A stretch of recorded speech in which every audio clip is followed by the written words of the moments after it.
একে কতবার বললাম মেয়ের পিছে ছাড়, ওই সারাদিনে মেয়ের পিছে ঘোরে। আরে ভাই বাদ দে না ওসব, মাফ করে দে আমাকে। আরে কিসের সরি, তুই আমার বন্ধু হোস, তোর অসম্মানে আমার ইজ্জত যায়। হ্যাঁ ঠিক আছে, তোর সাথে আমার কথা বলার কোনো ইচ্ছা নাই, একবার তো আমি সরি বলেছি তাই না? দেখ ওই কিভাবে কথা বলতেছে। আরে বাদ দে এসব। আর তুই শোন, কালকে তো ও ঢাকা চলে যাবে,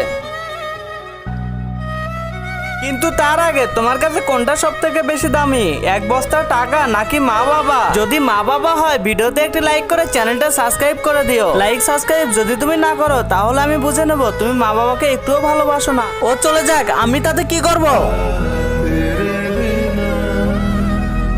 শোন, ওকে বলে দে যাওয়ার সময় ও যেন খাবার সাথে করে নিয়ে যায়, আর ট্রেনের জন্য গেটের কাছে না যায়, আর পৌঁছালে যেন তাড়াতাড়ি চলে আসে। থাক বন্ধু, আমি চলে গেলাম। শোন, সাবধানে যাস।